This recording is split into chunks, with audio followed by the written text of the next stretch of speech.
Well, thank you, Christine. It's really a great pleasure to be here. And I do apologize. I wanted to stay another night in Vichy. That was the plan. But there's a strike tomorrow that is blocking all this road. So I want to get back. I need to go back to reality in the U.S. So just how do I start the... Oh, this is before. Where is... This is interesting, but we'll get there. Just a second.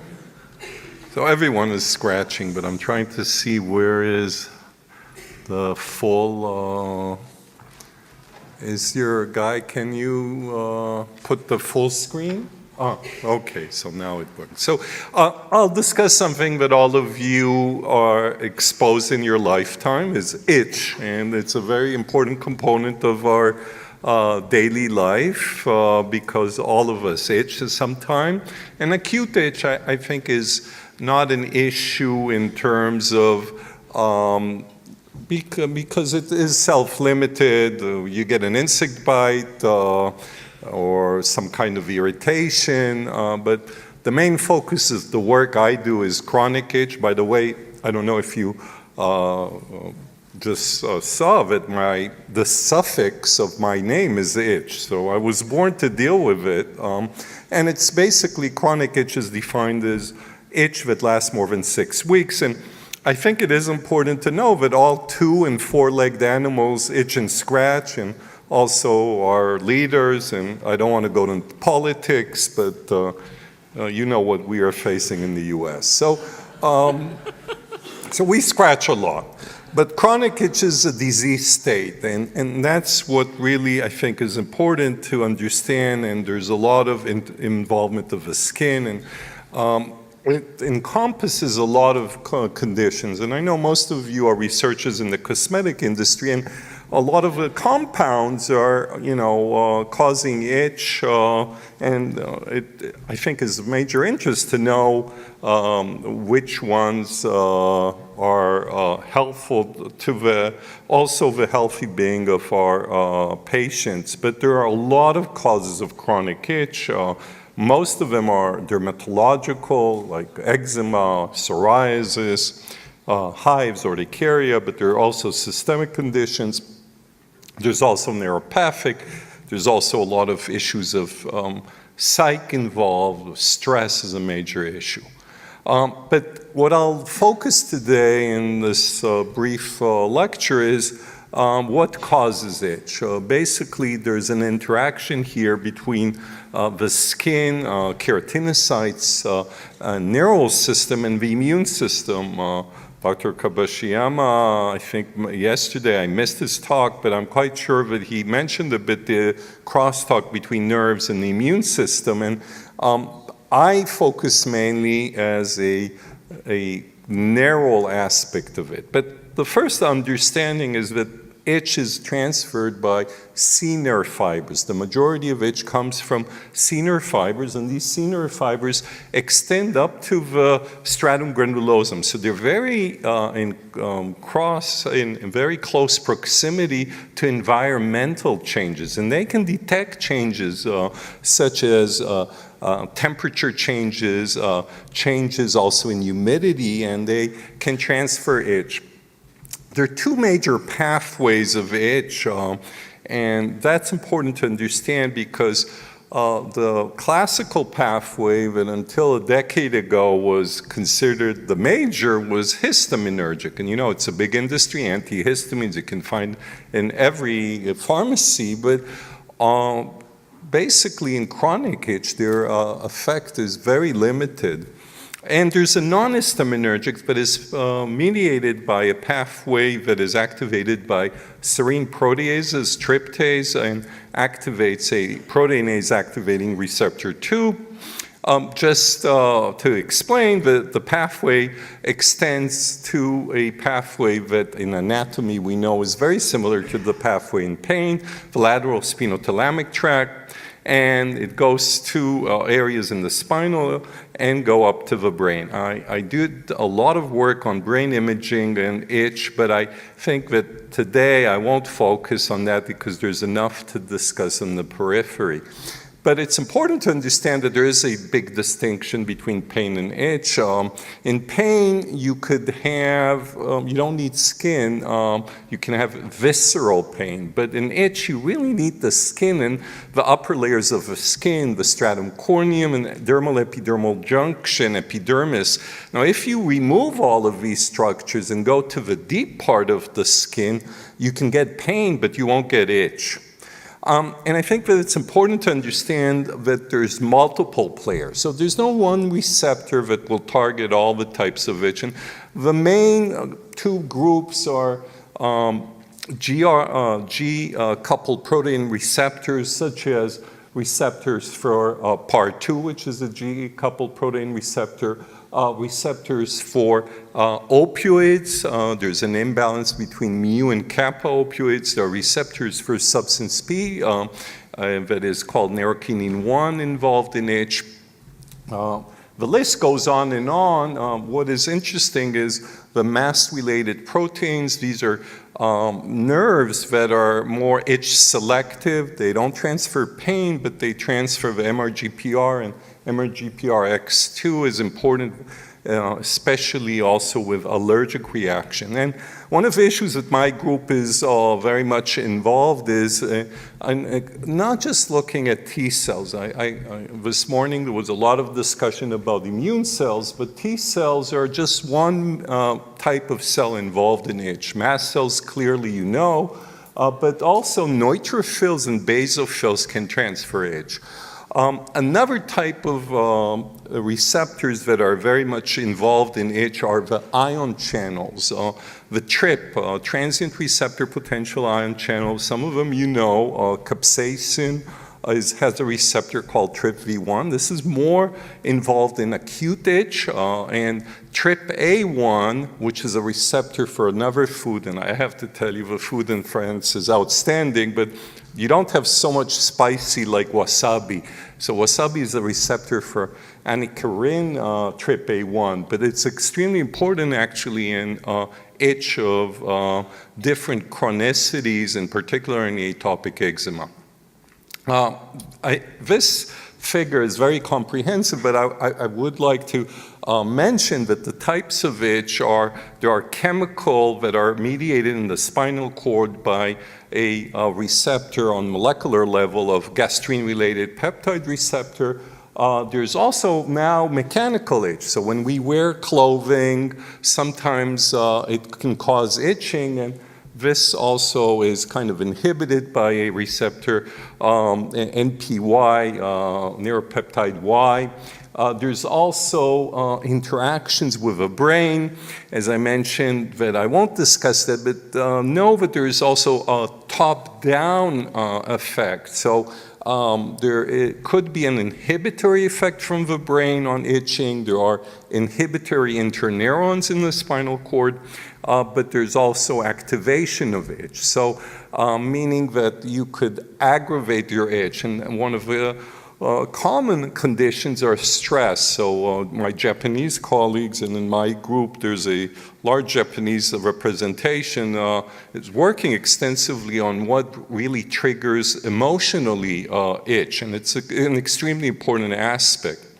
One of the other issues, and this has been a debate for a long time, is it was actually coming from the Japan kind of school of thought that itch is related to more nerve fibers in the epidermis. And my group for years was arguing that actually the opposite happens. It's not the number of nerve fibers in the epidermis that is important, it's what the quality they convey.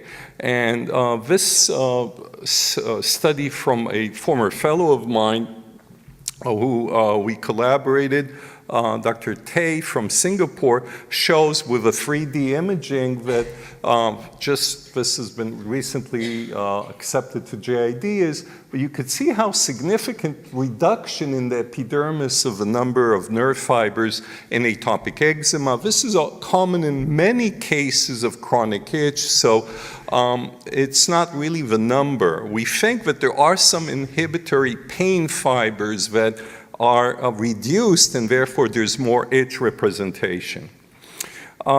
My team has been for a long time interested in some of the genetic aspects of chronic itch, and today there was already discussions about a lot of differentially expressed itchy genes associated with different conditions, and also in itch, what we were looking is actually comparing non-itchy skin of atopics versus psoriatics versus healthy in humans, and we also worked in primates, but the idea was to really look at correlation of itch to these genes, and it's a long kind of, there's a lot of involvement of many genetic factors involved in receptors that are involved in itch, but there are unique flavors for each disease. So atopic dermatitis has specific cytokines that are involved in itch, such as IL-4 and IL-13, but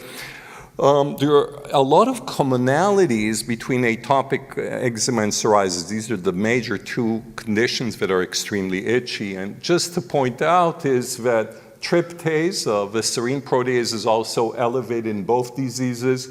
Substance P in both of them, as well as its receptor. Important to mention is that there are itchy cytokine, and I'll mention that briefly later on, interleukin-31, and this comes from actually work from my colleague Bernard Homey, and then Japanese researchers that looked at IL-31, but also other cytokines like IL-17 that has been highly involved in psoriasis, but has also a role in atopic eczema itch. There are also ion channels, as I mentioned, have a significant role, and there's also sodium channels that are known in neuropathy. I know that some researchers here are working on neuropathy, so it's important to know that NAV 1.7 and 1.9 are highly expressed in chronic itch. We did also immunohistochemistry showing that tryptase is significantly, as I mentioned, not just on the RNA-seq level, but also on immunohistochemistry on the translational aspect of it, is that in atopic dermatitis as well as in psoriasis, there's overexpression, while only part 2, which is that receptor, is overexpressed in atopics. Again, also in psoriasis and atopics, in both conditions, substance P is an important factor also in neuropathic pain or in pain, but its receptor, neurokinin-1, is overexpressed in both conditions. Now, the neuroimmune interactions are really a new concept. Only in the last 5 years we understood that actually nerves talk to immune cytokines, and clearly we have in the DRG, in the dorsal root ganglion of the nerve, receptors for cytokines, and among the most important, as I mentioned, IL-31, but also IL-4. This is the pathway that works on the drug Dupixent, the French drug. IL-13 also activates this pathway, and also the pathway of STATs. And also, I would mention that, as you could see, that there is a lot of interactions between keratinocytes and these immune cells in the nerves. And as I mentioned, interleukin-31 has been coined the cytokine, itchy cytokine, and in my group, we've looked at this cytokine in different diseases. One of the diseases that I'm quite sure is very highly associated with this cytokine in itch part of it is cutaneous T-cell lymphoma. This is a Th2 cytokine, highly expressed in atopic eczema, but in CTCL is highly expressed, both its receptor as well as its ligand IL-31, as you could see here in the epidermis and dermal epidermal junction. Another aspect that needs to be addressed when we talk about itch and when its treatment is the itchy skin, meaning the sensitivity of the skin. And this is something extremely common, and it's called allonesis. What is allonesis? Is that a non-itchy stimuli in patients with chronic itch have a very high sensitivity to transfer itch. So this explains a lot of times why patients who have chronic itch say that they put clothing on, and it doesn't have to be the wool fiber that we always are talking about. It could be other clothing when they change clothing or there are changes in temperature, but usually they don't induce itch by itself, but it does in these patients. And this could be a peripheral mechanism, such as nerve growth factor and its receptor TRK activation, but it could be, and also prostanoids, but it could be also on a central level, and part of it is neurokinin 1, the receptor for substance P. We have also shown that on the brain also, there are changes in the brain that are associated with neural sensitization, especially in the anterior cingulate cortex. So kind of summarizing, this is a very important aspect of treatment of chronic itch because you have this sensitivity of the nerve. So in order to reduce it, you have to dampen that sensitivity. I thought that it would be nice to mention a study that just was published last week in JID, where we collaborated with another Frenchman, Olivier Josidov, on scabies. As you may, those of you who are dermatologists know, he's a world expert in scabies, and he was asking us whether we could examine the neural aspects of itch in scabies. And why is it important? Because for years we've been giving antihistamine to these patients. I was never impressed that it helps the itch. Scabies is the most itchy mite dermatosis and common. It's dreadful for dermatology residents and faculty because it's so contagious. We talk about 100 million patients a year suffering from it. So the question was really what is the neural aspect and mediators involved? And what we've shown was that actually histamine has no expression or overexpression in comparison to healthy. In both a pig model of mite induction and also in human biopsies. And what was highly activated, not surprising, as I told you, that chronic itch in the majority of cases is activated in the proteases in part 2, but this was the first study to show how significant part 2 is highly elevated in this population of itchy subjects. Not just part 2, the TRPA1 as well as TRPV1 were highly expressed in this group. So again, sometimes it's worth to re-examine a lot of our thought processes. For sure, I think that this is a further evidence that antihistamines don't work for this population. So I am a clinician scientist, so clearly I want the developments from the basic lab going into the bedside. So my common goal is to develop better treatments for the patients, and I think that the message I have here is clear, is that antihistamine in the majority of cases of chronic itch don't work. So what type of treatments do we work with and publish?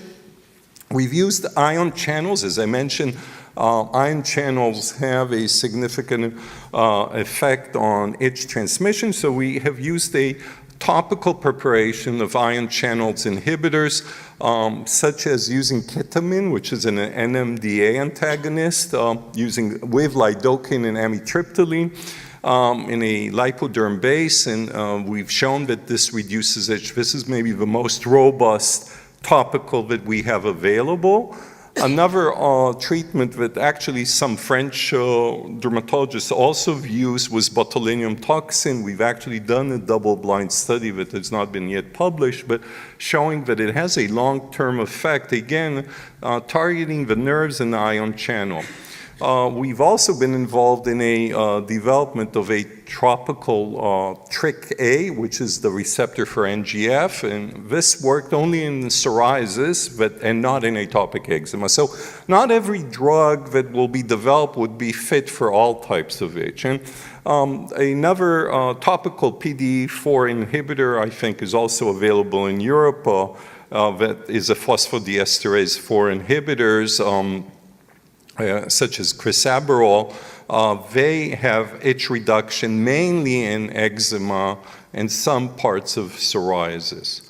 I think that this figure is very comprehensive in the amount of treatments that are available now, and some of it is developments of a French company. I'm not promoting Sanofi or others, but and I have a conflict of interest that I work with all of these companies, but Sanofi actually opened our field, and I have to acknowledge that because now there's so many new drugs that are targeting the immune system, and as I mentioned, the cytokines are not just involved in the itch of eczema, but in other diseases, in psoriasis, and it won't be surprising that other conditions that itch has an inflammatory component could be reduced with it. So clearly, nemolizumab is another drug that is an IL-31 antagonist, and Dr. Kabashiyama had beautiful papers in New England and I think Lancet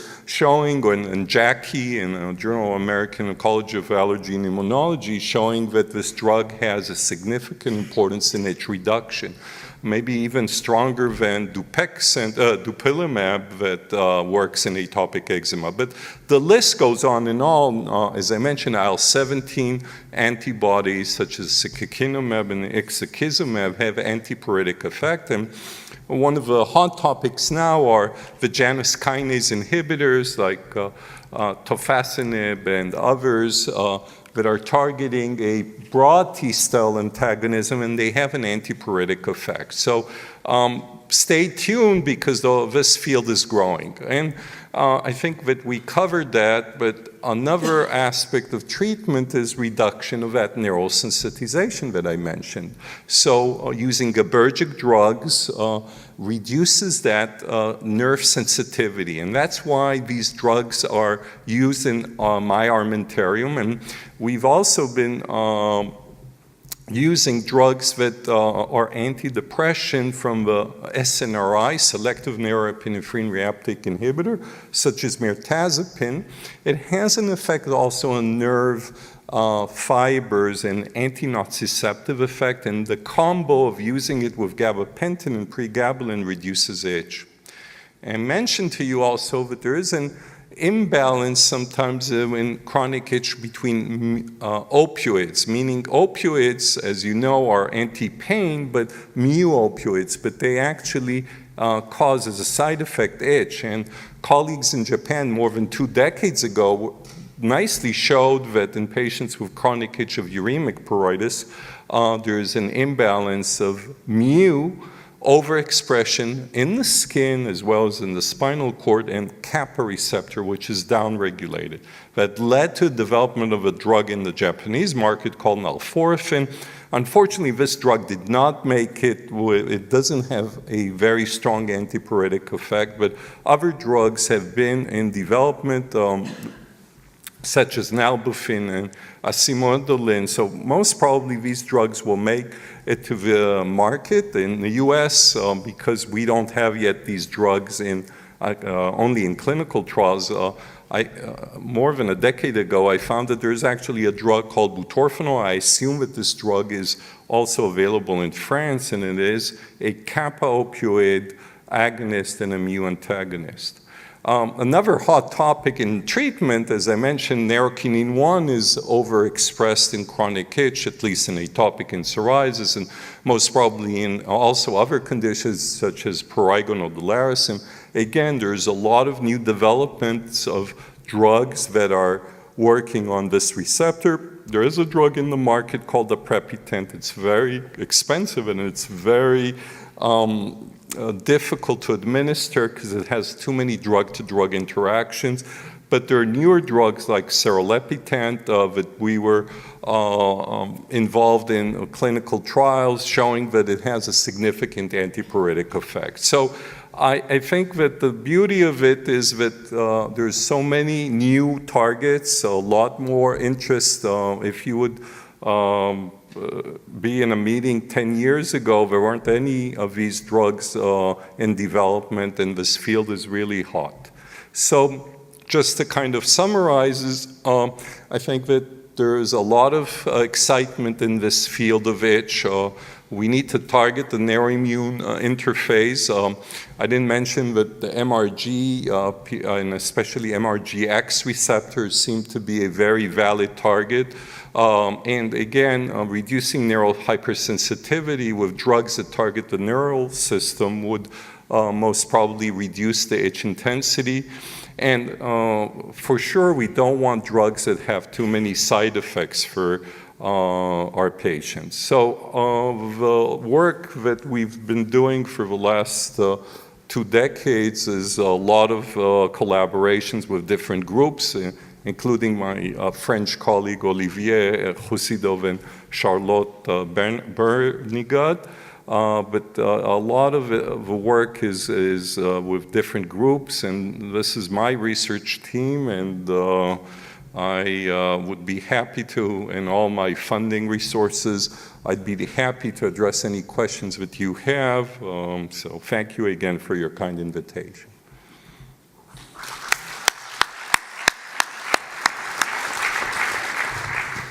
Thank you. Is there some questions? Frédéric? Thank you very much for your presentation. I have 2 questions. The first is about psoriasis, because we learn to medical students that normally it's not an itchy dermatosis, but I agree that in around 40% of patients they have itch. How can you explain the difference, patient with itch and other without with the same disease? Okay, so it's an excellent question, and I agree with you. I mean, I was standing 20 years ago, I was practicing in Singapore at the time, and just to let you know, a world expert in psoriasis at the time came to Singapore, and I had the study showing that around 80% of patients with extensive psoriasis have itch, and he said, I never saw a psoriatic patient with itch. And then my colleagues in Singapore said, Gil, aren't you ashamed to publish that? And I said, I'm standing by my words. I mean, this is our patients. And it's interesting that just now, almost 20 years later, every drug company is looking at itch and psoriasis. So it's so a hot topic. So part of it is our blame. We didn't ask these questions. So when we don't ask, the patients don't tell. So it's a major problem. Now, in regard to your question, so clearly there are other factors involved in that. So it's not related to the PASI score, and the severity is only one factor. There are narrow immune interactions there. There's clearly interesting differences between it and atopic eczema. For example, I could say that we found that the cold receptor is actually activating itch. So this is something interesting because we found that a lot of times we tell our patients to cool your skin when you have itch. And apparently in psoriasis, it aggravates itch. So, I mean, we're learning in the process. Neurokinin-1 receptor has a role. There'll be soon results of a large study done with that. The NGF receptor that doesn't work for some reason in atopic eczema is very effective in psoriasis. And a lot of it is, again, neuropeptides, growth factors that are involved, cytokines such as IL-17, other cytokines. TNF is less important, but has some role. So yes, good question. There are aggravating factors. So stress, if you recall, is a major factor in psoriasis. So I think with patients who have more stress or have more kind of prevalence of itch, there's other interesting aspects of it. The scalp is the most itchiest of psoriatic areas. So you should ask in atopic, rarely we see atopics that itch so much in their scalp. So there are some unique features that we'll need to explore further, but it's an excellent question. And my second question is about scabies. So you mentioned the work you are doing with Olivier Josidoff and Charlotte Bernigo. And about this disease, I have a question, because normally the parasitic load is very low. It's around 20 parasite on the complete skin. And in fact, the itch is very severe. So it's something it's not obvious for me. Yeah, excellent. So I think that the parasite induces an immune response. I didn't mention, this is for our next publication, but the cytokine IL-31 is really highly expressed in macrophages and in these patients. So that's one of it, but it activates a non-histaminergic pathway, and clearly the part 2 downstream, there's a cascade of immune cells involved. As I mentioned, IL-31, but there's more.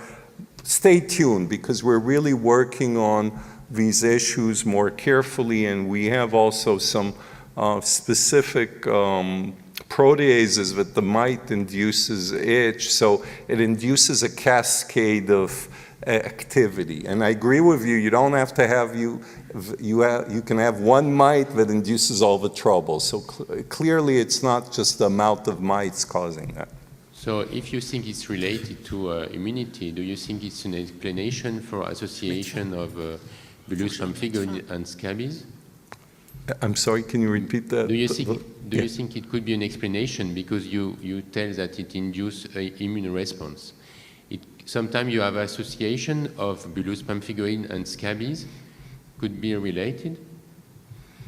Bullous pemphigoid, that's interesting. I think that there are, bullous pemphigoid is another interesting area, which is very itchy, of association. Is it the same mechanism? I'm not 100% sure, but clearly the immune system plays a role in both conditions. So yeah, and post-scabetic syndrome is something that is very common in our patients. So when you with ivermectin, you destroy the mite, but the patient continues to have for 3 or 4 weeks still itch. So clearly it's not just the mite inducing. Lionel? Okay, so I have, Yes. Thank you, Jill, for your talk, really nice. I have one question and one comment. My question is about, so I totally agree with you that so it's not the number of nerve fibers that could be relevant, but probably the level of stimulation of each of them. Did you check the differential potentials that you should apply in this kind of condition on the nerve fiber to stimulate endogenously, stimulate versus control? Do you have because I'm wondering since a long time that there is a small difference of level of potential that the body should apply to the nerve to stimulate. In the case of itchy condition, do you think that the differential potential is really small that could explain that the stimulation could be more frequent or something like that? Mm-hmm. It's an excellent question. We are actually did not examine in psoriasis, but I do believe that you're perfectly on target. In atopic eczema, we've shown and published last year in pain that atopics have that neurosensitization in the periphery significantly. So they have a neurosensitization. It's not just for itch, it's also for pain. Another area that is now becoming hot topic in this field. So, there's a mechanical and chemical neurosensitivity in these patients. So very, someone? I'm sorry? Someone had a comment? No, Or- no. oh, I'm sorry. So basically, I think this would be our next step. We applied for a grant to look in psoriasis. Won't surprise me that it's a very similar mechanism. Interest. And my second is more comment. So you mentioned neurokinin 1 antagonism and NK1 antagonism. Je vous rappelle. Sorry? You hear me? No, no, no, no. Continue. Okay. Don't stop, Lionel. It's so. I think I that you are. found the echo, but Yes, yes. They think probably that you are the last candidate. I should confirm that not Jill is not the last candidate, so it's not too big challenge. So just to go back to my comment, so you mentioned NK1 antagonism, classical approach to receptor binding, and so many things like that. As this symposium is organized in Vichy, and so and we could find many sports spring motor. In terms of not antagonism against NK1, but on functional decrease of release. Do you check this point? And as we could find in Europe with Vichy, with Aven, and many things, and many sports spring water like that. So in US, did you check this kind of spring water, sport yeah. to Excellent check? question. So in reality, I do believe something. For years, and I'm not trying to Aven water, I remember recommending using it for soothing effect. I'm quite sure that there is something in addition. I didn't check that. Unfortunately, I didn't get funding for that, but if you'll be able to and interested that L'Oreal will, trust me, we will check that and we'll get some results. I won't be surprised that there is some soothing effect of these minerals, and because they may work on some of these sodium channels, or the issue is it's difficult to do it. So I mean, to design it is not just to do usual tap water versus the mineral water and see what happens. We have developed a model that you could actually test in L'Oreal with a cow hage that companies do use, and that model is very mimicking to the chronic itch of a lot of diseases. So it's kind of an easy study to do if you're interested. Yes? Yes. Please. Did you look at the expression of the other receptor of NGF, the P75? Yes. That could explain why sometimes you don't have the effect of your inhibitor. In this, we didn't see P75, but in another disease, we looked at it in lichen amyloidosis. There, also,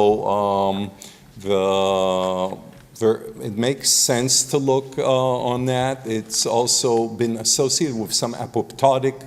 And at the time, we thought that, one of the explanations, unfortunately, we did not show that, but we thought that, in aging, this is another issue that I think the cosmetic industry is in. The older we get, I have bad news for you. The older you get, there's less pain. That's maybe the good news, but more itch. And part of it was we thought that there is an apoptotic effect that is related to P75, but we weren't able to show that. So it's a good point. So we have to stop Yes, the discussion. No. The last one.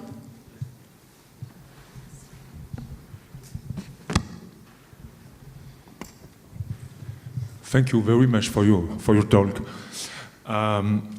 In your last slide, you mentioned to reduce neuron hypersensitivity, but you show in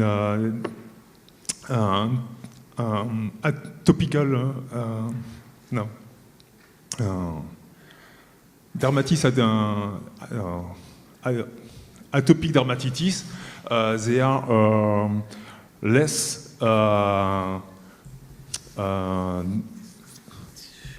neurons and the skin. Do you explain more, please? So it's an excellent question, and the idea is that quantity is not equal to quality and intensity. So and one of the explanations you have to understand is the innervation territory of of itch is a lot bigger than in pain. So it could be that you don't need so much numbers of nerves to get that sensitivity. You need some of the receptors involved, and NGF is a sprouting, but we don't show sprouting, but there is a possibility that there is mediators there that intensify the itch perception. So numbers are not everything in life. Does that answer you? It's how the receptors and what the mechanisms of intensification that is not related just to quantity.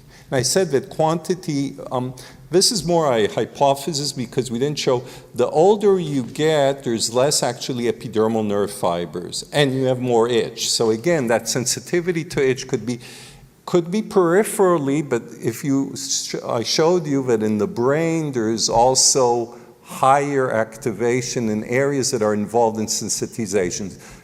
One of the areas in here is cingulate cortex. But again, the cortical area in the brain is reduced in aging. But again, it could be a sensitization of the itch process there. Okay. Well, Thank you again. so much, Jill. Thank you.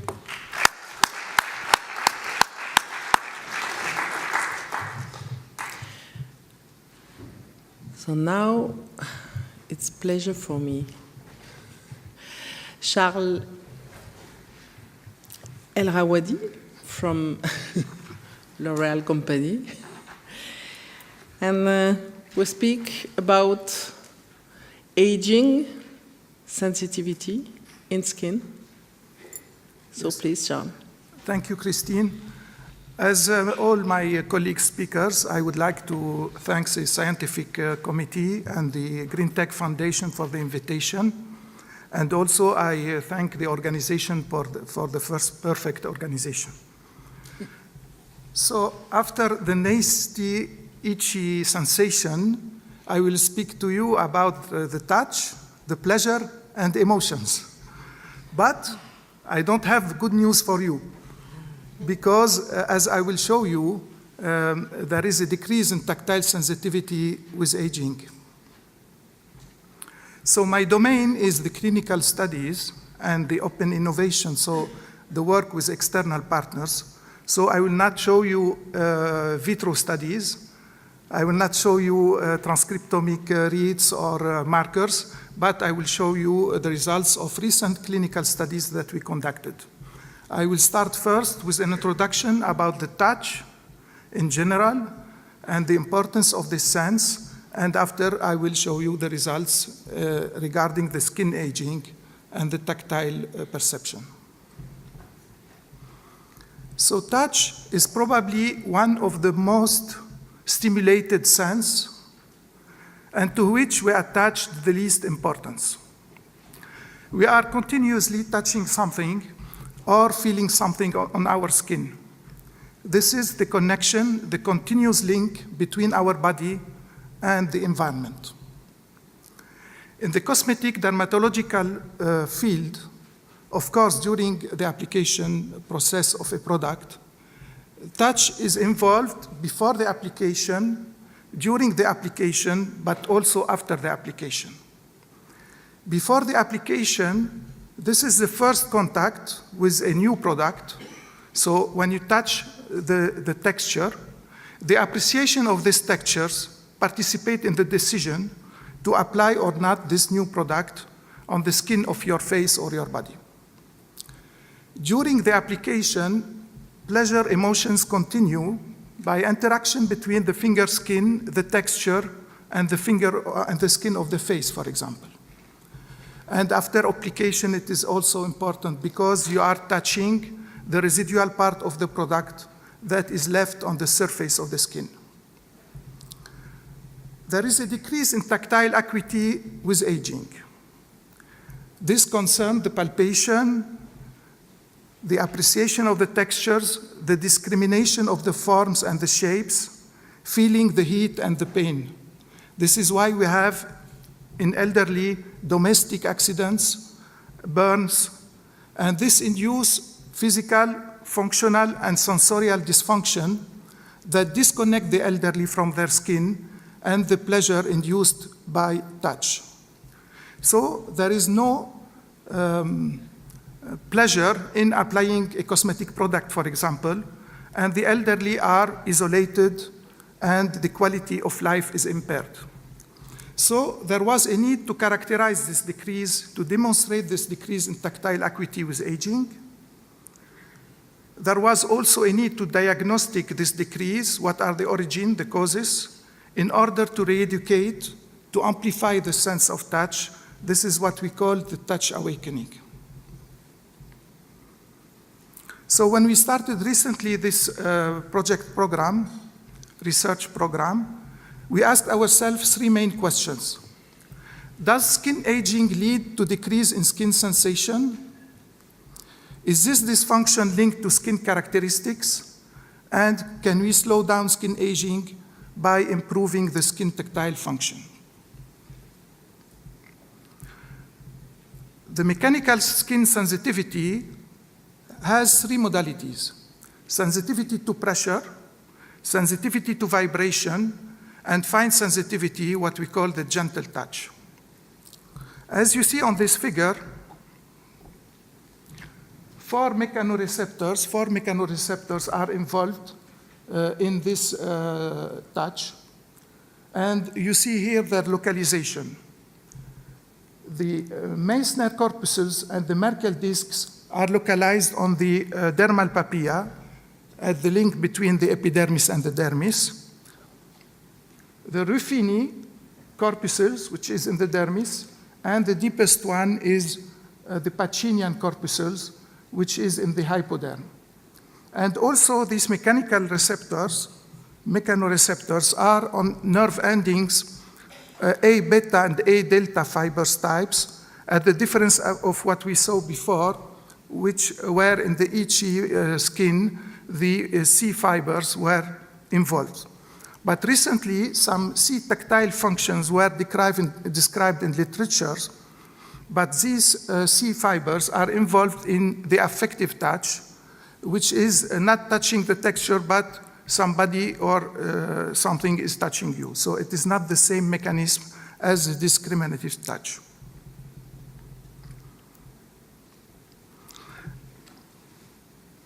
Now, when we look to these mechanoreceptors, we see that Merkel and Meissner are of high density, Meissner especially on glabrous skin.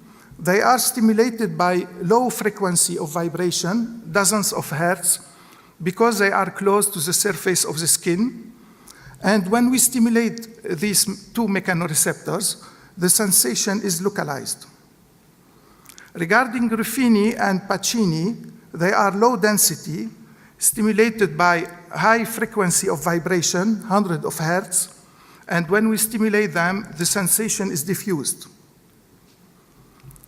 Merkel and Ruffini are slowly adapting, while Meissner and Pacini are rapidly adapting, which means that the firing will stop quickly or slowly. So gentle touch and textures appreciation are linked to Meissner and Merkel. Ruffini is involved in stretching and pressure, and Pacini in the pressure.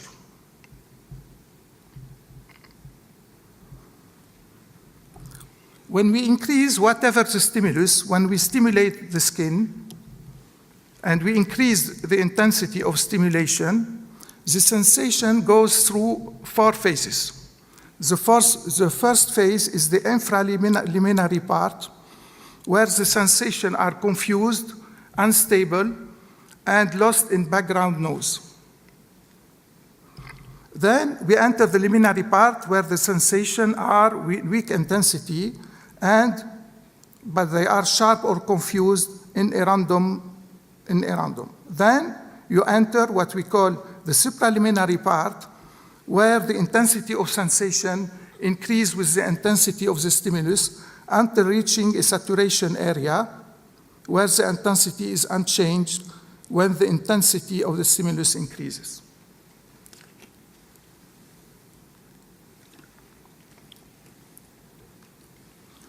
With aging, you have a shift of these areas on the right, which means that there is higher stimulus values are needed, and also the maximum values reached are less than for the young. The discrimination threshold varies also depending on the body site. As you see on this figure, there is using the method of 2 points gap discrimination. You will see that the most sensitive part of the skin are the hand and the fingers and the face. So this is why, to start our research about skin sensation and skin tactile perception, we started by studying the touch and the finger skin. Now, how to characterize this decrease in tactile acuity with aging? Few studies address the decrease in tactile perception with aging. And the situation is complicated by the fact that the existing methods address the static touch and not the dynamic touch. For example, here you see two methodologies, the von Frey filaments and the 2-point gap discrimination. So von Frey filaments are, as you know, filaments of different diameter, and we will stimulate the skin and ask the patient if he feels something or not. The 2-point gap are 2 points that with a distance, with variable distance, and we will apply them on the skin and ask the patient if he feels 2 points or only 1 point. So these discriminating methods are concerned static touch, which means that we stimulate the skin. But we tested them in our field, and we found that they are more adapted to neuropathic pain and neurodegenerative diseases or stroke because they are not discriminating enough to detect small changes in tactile sensation. So there was a need of a new methodology that addresses the dynamic touch and which is close to the consumer gesture, which means that it mimics the application by the finger of the product on the face, for example. So for this, we collaborated with the RISE Research Institute of Sweden that has professional skills in psychophysics and biotribology. And we know that they published in 2013 on the use of wrinkled textured surfaces to measure the sense of touch. The fabrication of these fine textured surfaces are published by Lisa Skedung and collaborators and by Martin Arvidsson, and they are made of, as you see, of PDMS substrate. On the right, you see here pictures by electron microscopy of these surfaces. The regular wavelengths are variable from 0, it means no texture on the surface, until 100 microns.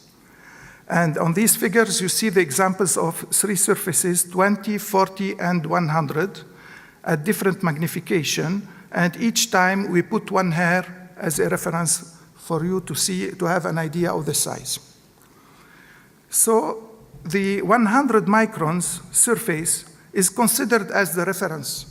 It means it is easy to discriminate by the young and the elderly. So we consider this surface, 100 microns, as a reference. And we adapted a clinical protocol. We put in place a clinical protocol that we developed using 7 different texture surfaces, the blank without any textures, 20, 40, 50, 60, 80, and the 100 microns as reference. And each time we present these surfaces to the volunteers, asking them, we present the reference and another surface, and we ask them to say if the 2 surfaces are the same or different. And we calculate the percentage of correct responses. If this percentage is high, it means that the tactile discrimination is good. If it is weak or low, it means that the tactile discrimination is impaired. So we use this new protocol in a clinical study including 30 young, 18 to 25 years old, and 30 seniors, 65 plus. These are women with no skin or neurological diseases that were included. And as you see here, when we ask all the volunteers to compare the blank texture to the reference, the correct responses are 100. It is easy for both young and elderly. The difficulty of discrimination started for the elderly at 20 microns level, at the level of the surface of 20 microns, while it started for the young at the level of 60 microns. And if you see here for the two surfaces, 20 and 40 microns, there is a statistical difference, significant statistical difference in the correct responses between the young and the elderly. So we can use these two surfaces in our clinical study to include volunteers with deficit in tactile discrimination. And also we arbitrarily consider the 80%, as you see here, as the level if it is above 80%, it means we have good discrimination, and under 80%, difficulties in discriminating tactile discrimination. And now, in this same study, we find something new and surprising, original, that as you see on the left, all the young has correct, more than 80% correct responses and good tactile discrimination, except two. However, in the seniors, there is two clusters. Some of them have a decrease in tactile acuity and other not. So you have here 57% of the seniors that are under 80% of correct responses, which means a decrease in tactile discrimination, and 43% more than 80% correct responses. So we decided, we have in the bibliography description that some, for example, the blind, the surgeons, the people that use during their professional life their finger, they don't lose the tactile perception as the others. But in our field, we decided to look to the skin characteristics and see what is differentiating these two clusters regarding the tactile acuity. So we measured the finger hydration by corneometer, the finger elasticity by cutometer, and the tactile friction by using this device, the force board. And we saw, when we compare the young to the elderly, a decrease in skin hydration, in elasticity, and also in tactile friction. This is known on the skin level. We know that with aging there is a decrease of hydration, elasticity, and friction, but this is the first time that we demonstrated on the finger skin. Now we look to the two clusters, and we saw that there is no difference between the two clusters regarding the skin mechanical characteristic. They have, even if they are lower than the young, the two clusters, they have the same hydration level, same elasticity, and same tactile friction. So we said, okay, if it is not the skin mechanical, let's look to the neuronal part. And for the neuronal part, one of the mechanoreceptor, which is Meissner and is involved in the gentle touch, is, as I show you, at the surface, close to the surface of the skin. And we can visualize it with a non-invasive method, which is the confocal microscopy, vivo confocal microscopy, Vivascope. And we did this in collaboration with a CRO, PhD trial in Lisbon. And we included young, again, in this second study, young volunteers and seniors, low performers and high performers. And we saw that there is less Meissner corpuscle density in finger skin with aging. And this is under publication, so the results is not shown here. However, you see that there is less visible Meissner density, less visible Meissner when we are low performer, it means with decrease of tactile acuity, regarding to the high performers.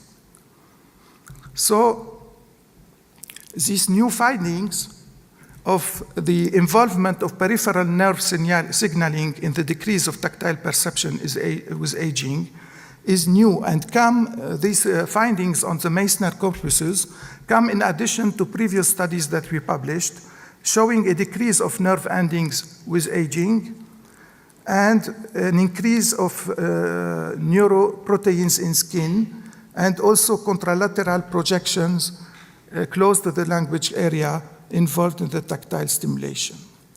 So this new finding and the involvement of peripheral nerves in this skin aging is for us a new target for selective actives, device or textures, because, and I think as we saw yesterday, as you know, there is cellular communication, and there is surely a communication between the skin cells and the skin neuron and the neuron cells. So we can act on one kind of, we believe that we can act on the nerve cells to improve the quality of the skin in this aging. I would like to thank, so this work was done in collaboration with multidisciplinary team. Of course, there was clinicians, but also biotribologists, physicochemists. There was also imaging skills. So I would like to thank RISE, the Research Institute of Sweden, KTH, Professor Mark Rutlund, and Pedro Pinto from PhD Trials Lisbon. And thank you for your attention. I hope you enjoyed my Lebanese Middle East accent. So if you want to hear more, you have to ask me questions. Thank you.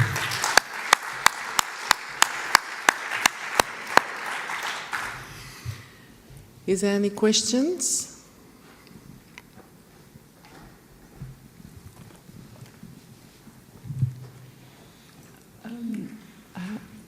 I'm not sure I understood how you recognize the mechanoreceptor in your confocal in vivo analysis. So we use, it is on the surface of the skin of the finger. We put this Vivascope confocal microscopy, which is published methodology and used in the neurological field in different publications. So with this, we visualize this Meissner going at a depth certain, there is a protocol, specific protocol published. You go at a specific depth, and after there is a know-how, because you need to not confuse with the blood circulation, and if it doesn't move, you can count this number, you count the number of Meissner corpuscles per millimeter square. So it is imaging analysis using the Vivascope confocal microscopy. Is there any markers of this mechanoreceptor? Sorry, I didn't. Is there any marker? Marker? Specific marker? For these mechanoreceptors? Yes. We only look to vivo, but we know that there is some markers like piezo2, for example, that it is involved in the mechanical sensitivity. But when we looked, it is only imaging. So we go through the skin and we visualize this. We take pictures of this and we visualize them, and we count these Meissner corpuscles. Finger skin, yeah. Very interesting. Thanks. So how do you think you can improve or prevent this neural degeneration in the skin? I think we believe that there is a training process. You know, more and more, we don't use our fingers or things like this. And so it is a training. There is, of course, when you look to the blind, for example, that use the braille, and they are also always stimulating this mechanical process. There is a training that make these nerve cells and mechanoreceptors always in activity. So we think, for example, that some microparticles that are introduced in textures, as did some of our competitors, can stimulate this from early age. Not only if, so you need to train this to prevent this decrease in tactile acuity. And there is also a possibility when this tactile is here to stimulate this sense of touch during the application. Another thing is, as I show you, that mechanoreceptors are stimulated by specific frequency of vibration. We know, for example, that we can stimulate the Meissner corpuscles at a 30, for example, 30 hertz frequency, and we have some devices that are used in skin aging associated to product that can stimulate the skin and maintain this skin, what we call skin awakening, by this kind of massage and vibrations. Oui. Marek? Lionel, tu voulais dire quelque chose? One of the problems of the elderly concerning touch is that the stratum corneum becomes more compact, and so the touch is less precise because Yes. when you touch the area that is in contact with the objects is wider. So probably in plus of the training, some topical treatment of the fingertips could be helpful. Yes. I didn't show the results, but we did some studies using the same methodology and some of our textures. The results are not published, but we know, for example, that hydration can, and it is something known and published before, hydration and acting on the mechanical properties of the skin improve the tactile acuity. However, this improvement is temporary. It means when the next day you still have the same acuity. So it is like when you wear glasses, you will correct your sight, but you don't resolve the problem. And if you want to resolve the problem permanently, you need to stimulate the neuronal part. So both skin and neurons are important to act. Just to add some comments or the question. So we are not alone to work on this method. There is two other team working on this. One from British Imperial College, Mark Massen, who is a physicist, and also one more time, one guy from Lyon, as usual, if I can say. Zawani published a couple of weeks after us the same result on Meissner corpuscle decrease and all the functional link to that. It's not unique because so we should check also Merkel and probably C fiber or A delta fiber in these fields. But just to conclude, so it's the first time that we propose to skin experts, but we still engage a project with neurologists in Hôpital Percy in Paris, because so one of the main issues of this neurologist working in many cases on people coming from war region is the loss of touch due to the polytraumatic stress induced by the war. And they are looking for new methods that could be a sort of training to improve, to diagnose the level of the post-traumatic stresses, and also to improve when the guys go back in France to control any kind of depressive illness, because there is nothing to provide improvement of their condition, and this kind of model could be used for these neurologists to demonstrate day after day to their patients that there is something that could be increased, and that this kind of method could provide some results which could be relevant for their depressive condition. Yes.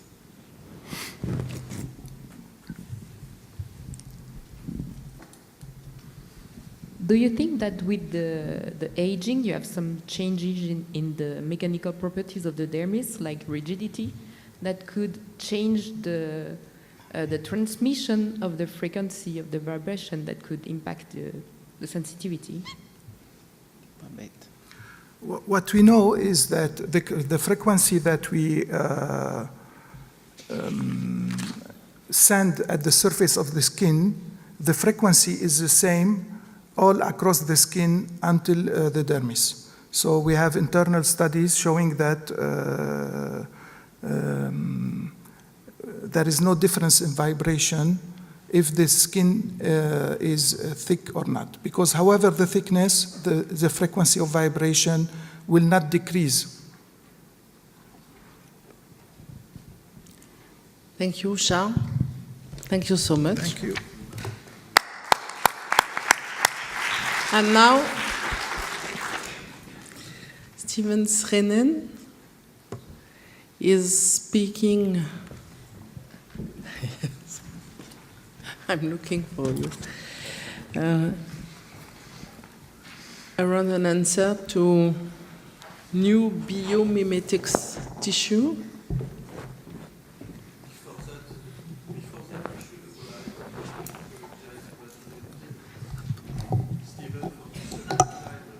Speaks. Ah, yes.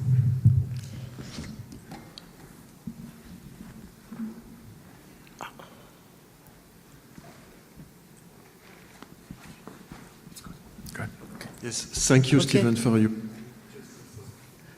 Yes.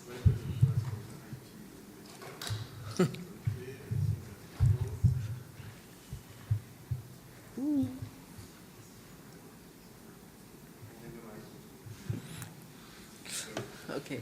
Go ahead. Yeah, Okay. go ahead. So thank you very much. It's a great pleasure to be here. I'd like to thank the organizers and Elizabeth and Lionel and everybody for the. It has been a very great experience here in France. So I'll try to do what we'll try to do in the next 25 or 30 minutes is to give you an overview about what we are doing using iPS cells to develop new biomimetic models for the human brain.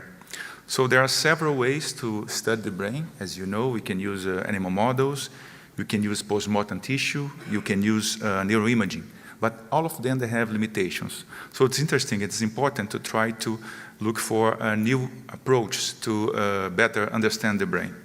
One way to do it is to use pluripotent stem cells. These cells are able to give rise to any cell type in the body. So if you give them the correct clues, we can make them behave and become neurons and other cell types in the brain. So this area really changed after the work of Shinya Yamanaka, who is actually a buddy of Kenji in the runner and the marathon. And he won the Nobel Prize in 2012 for describing these types of cells that we call induced pluripotent stem cells. So basically, he got cells from the skin of any volunteer, and then you are able to make the cells behave again as embryonic stem cells. So they are called induced pluripotent stem cells, and with these cells, you can give rise to different cell types, including muscle, neurons, and other cells. What we also do using the same kind of approach is to get, besides using skin, we also are able to get urine. So in our lab, we used urine from patients, and then we are able to make iPS cells from these cells, and then make neurons and other cell types. So one of the main challenges and are also opportunities to work with human induced pluripotent stem cells is to make them differentiate into different cell types. So in the lab, we are creating neurostem cells, astrocytes, and neurons. And what I'm going to show to you now, this is the summary of my presentation, I'm going to show to you three different cell types plus these brain organoids as new ways to study different aspects of mental disorders, neuronal skin interactions, and the psychedelics and the Zika virus. Seems very different approach, but in all of them we use the same kind of cells. So we start with neuroprogenitor cells to study mental disorders. So basically we created these human neuroprogenitor cells from patients with schizophrenia, and then we compare those cells with cells from control patients. I'm just going to summarize this data. Basically what we found that was most important at times that there is a constitutive increase in the level of oxidative stress in neurostem cells from those patients. It's almost 3 times higher. We published those papers, and we are able to revert it with different compounds. It's interesting because there is a hypothesis that schizophrenia is a syndrome of accelerated aging. And we proposed that this could be a good model to understanding aging associated with oxidative stress in vitro. One other aspect that's observed by the physicians is that there is some anatomical changes in the microvasculature of the patients with schizophrenia. So we decided to check if it was possible to follow angiogenesis and to see if there's any kind of crosstalk between the formation of the brain and the angiogenesis. So we did this model in which we get these nerve stem cells from the patients, and then we apply them to a model of vascularization in vitro.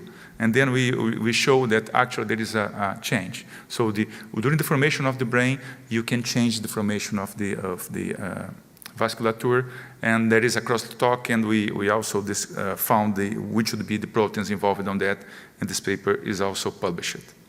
So the other part of my talk, I will present what we are doing with the peripheral sensory neurons to study neuronal skin interactions. So this work is done in collaboration with Lionel Breton and the L'Oreal team, and the idea is to create from the iPS cells human peripheral sensory neurons. We did that. We proposed a protocol that, like, after 2 months, we are able to get these sensory neurons. They have all of the electrophysiological properties, and more interesting, they are able to release substance P, depending on the stimulus that you give to them, including nociceptor modulators and cannabinoid modulators as well. This paper is already available, and now our challenge is try to connect these sensory neurons to the skin. So this is what we are starting to do right now. The idea is to try to make in vitro this crosstalk between skin cells and the human sensory neurons. We just have very preliminary data so far. This is a spheroid of these human sensory neurons in the right side of this image, and now we are going to add keratinocytes to the other side of the plate, and this is what we see. We see the migration of the migration of the processes from the neurons that are connected to this ganglia to the other side, where are the keratinocytes.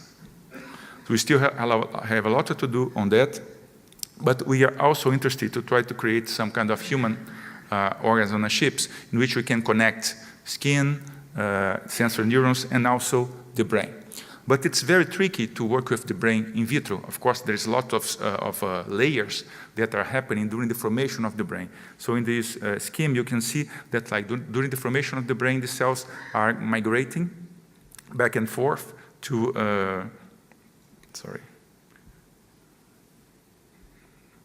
too much technology sometimes does not help. Okay.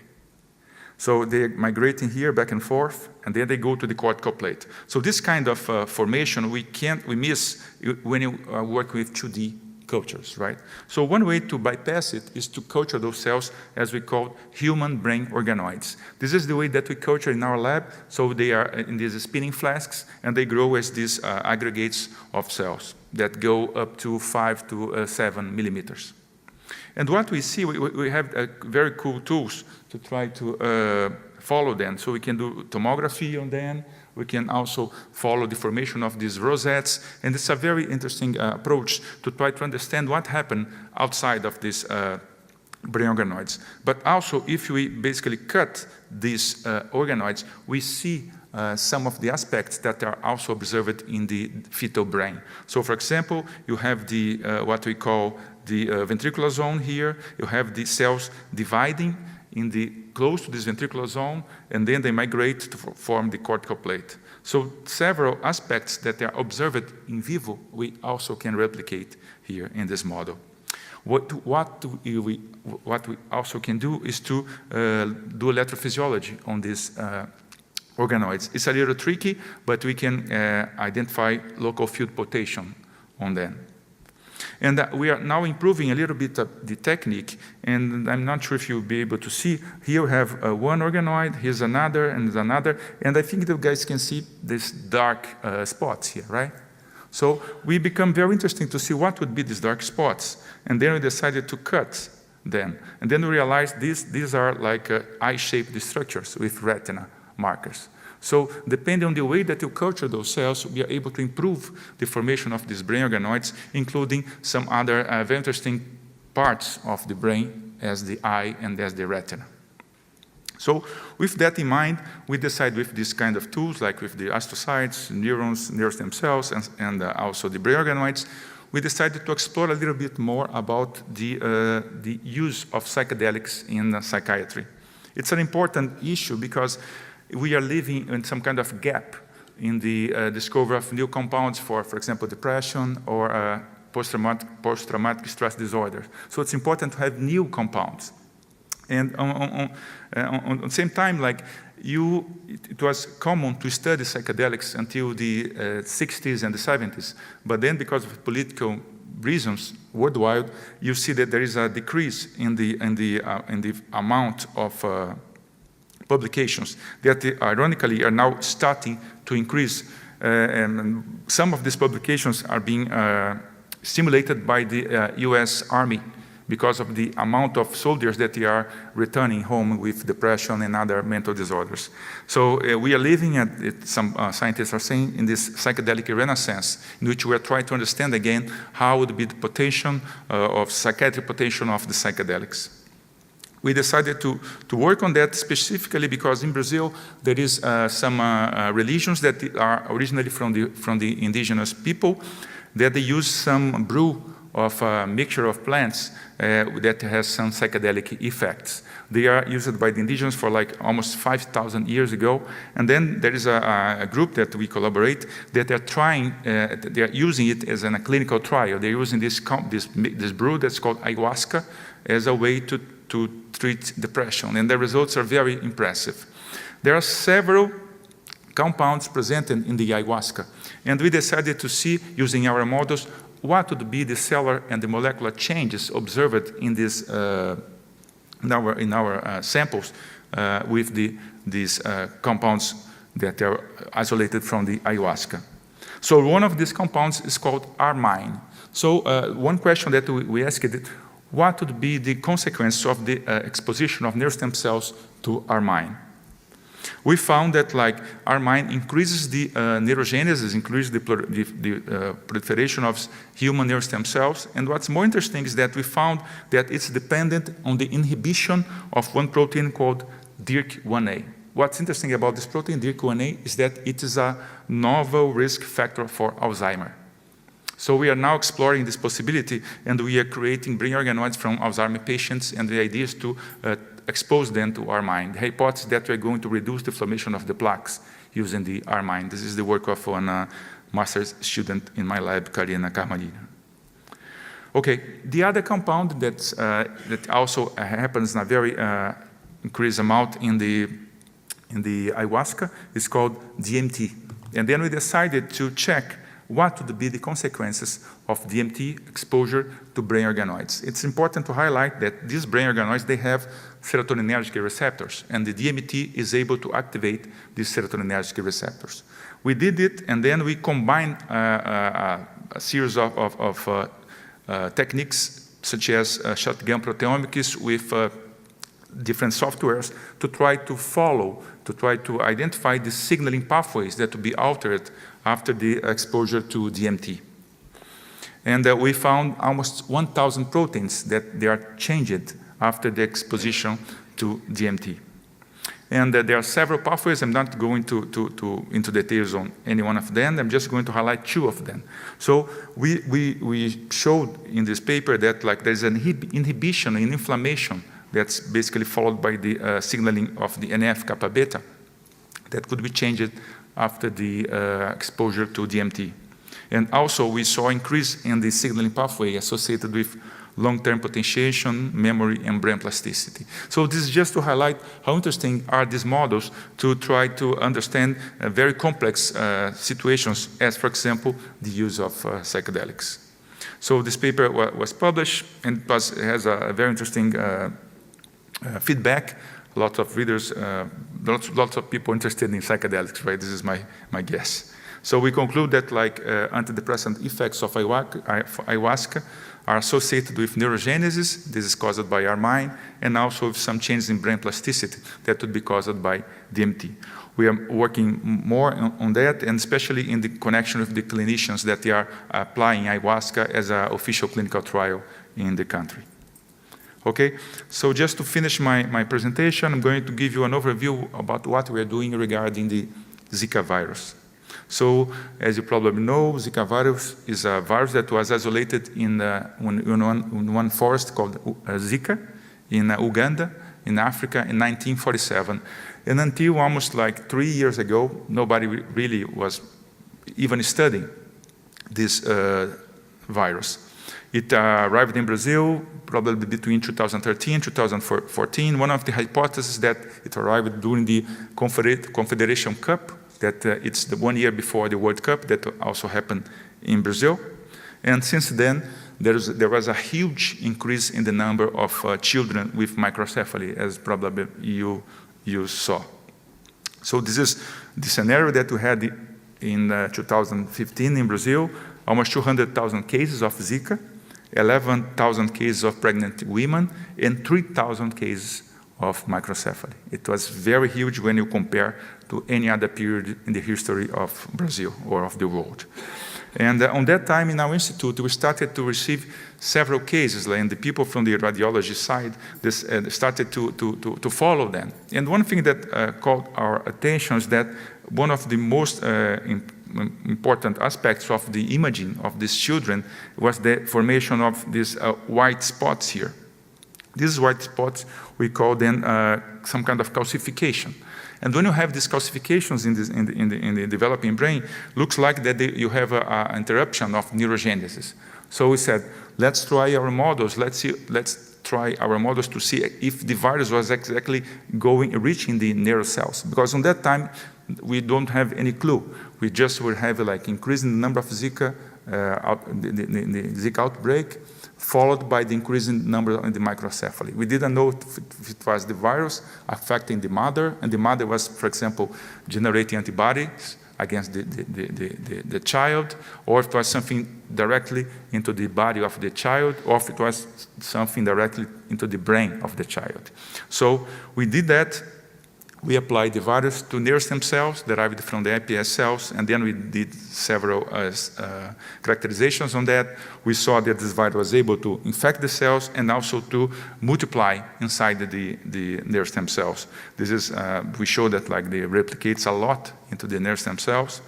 And when we add it to the brain organoids, we saw a decrease in the growth of them. So there is actually one decrease that goes around 30 to 40%, what's very similar to what we observed in the real child, in the real children, when they're infected after the third month.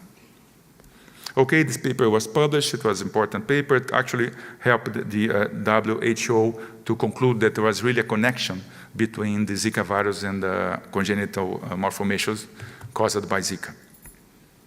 And then we were in the middle of that kind of challenge of the outbreak, and then we decided to search for drugs that could help us to try to understand a little bit more about the, don't know why it's not following, okay. Then we decided to do a high content, to do a screening about compounds that would be helpful to the pregnant women. So we have a library of compounds that they could be taken by the pregnant women, like, so in the case of an emergency, they could take that. And based on this kind of approach, combined with the iPS cells that we have in the lab, we propose two drugs. One is called chloroquine, that's originally used against malaria, and the other is called sofosbuvir, that's used against hepatitis C. So these are the two drugs that we propose together with other colleagues from Brazil that could be used by the pregnant women in the case of a future outbreak.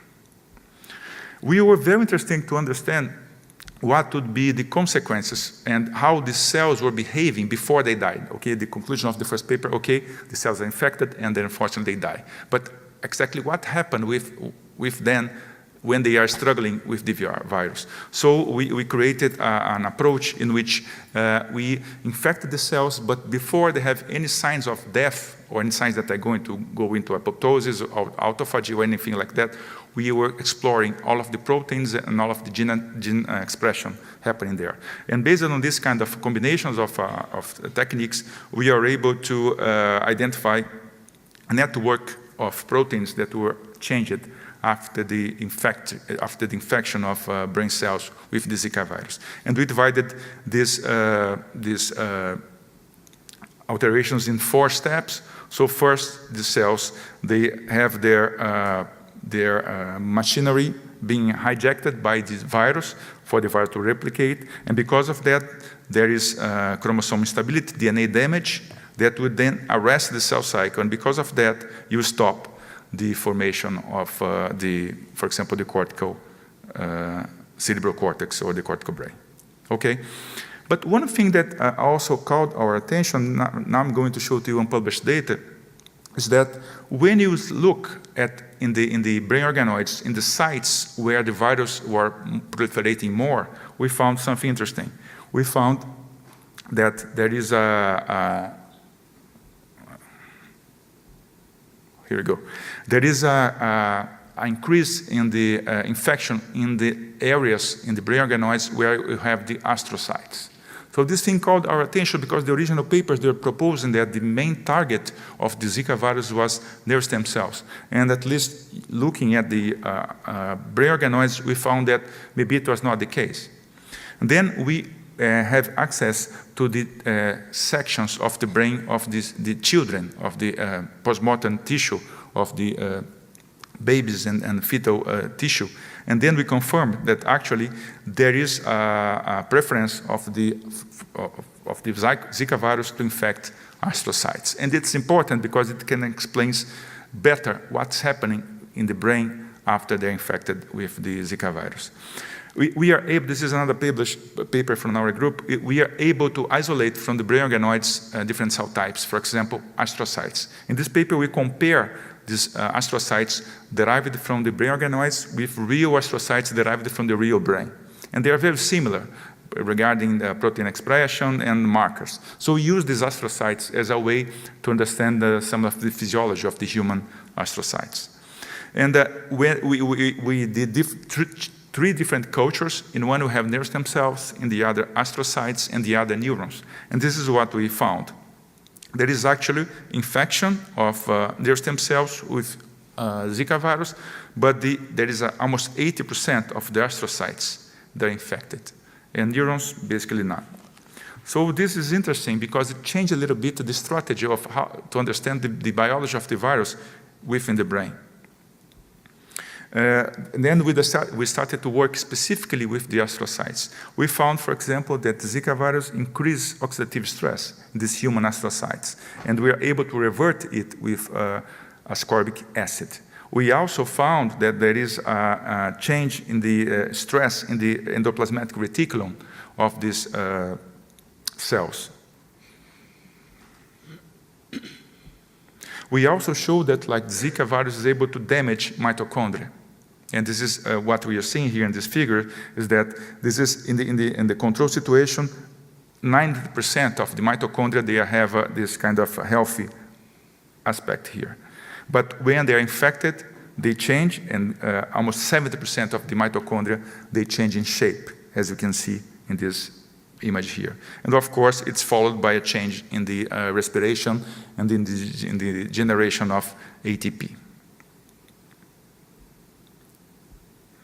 And the last part of this, the presentation about Zika, we showed that like, besides everything that I just showed to you, there's also DNA damage. And it's very important because when you talk about 3,000 kids with microcephaly, it's clear to see, right? Because it's just you have to measure the size of the head.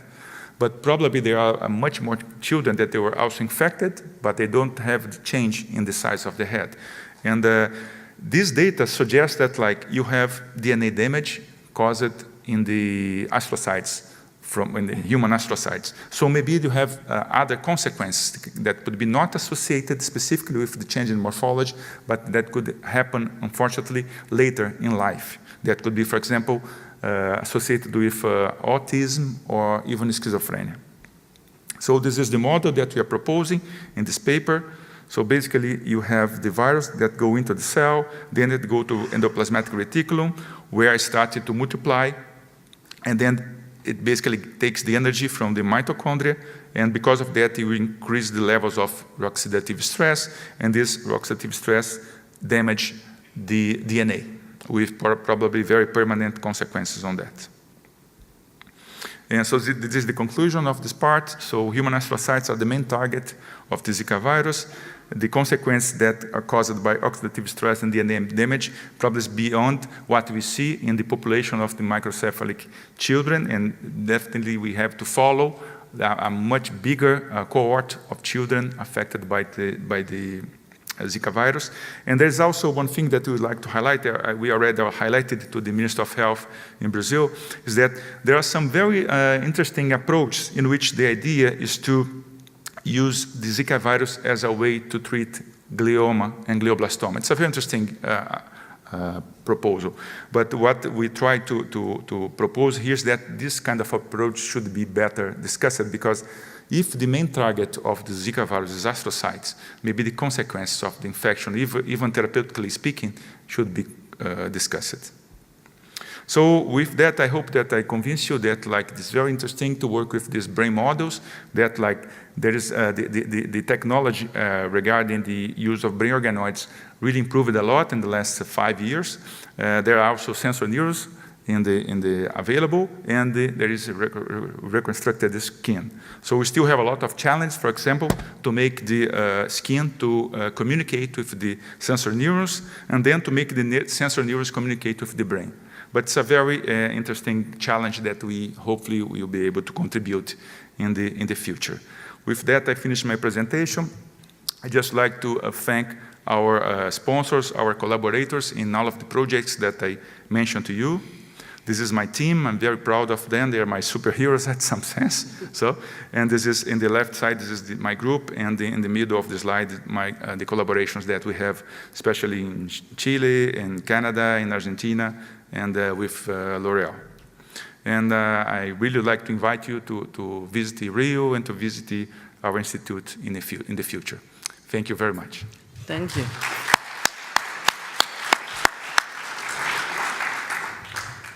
Do you have a question for Stevens?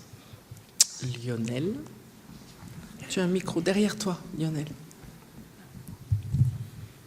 So, one more time, I'm so curious of your techniques. So, just to, and we never exchanged on these fields together since a long time, so, but just wondering if there is something that could be linked to skin-brain microbiome axis or gut-brain microbiome axis that could explain, so not Zika pathology, but so as described by many people all over the world in Parkinson, from alpha-synuclein progression from the gut to the brain, and some preliminary hypotheses on Alzheimer explaining that some beta amyloid can come from the skin to the brain in the early stage of the disease.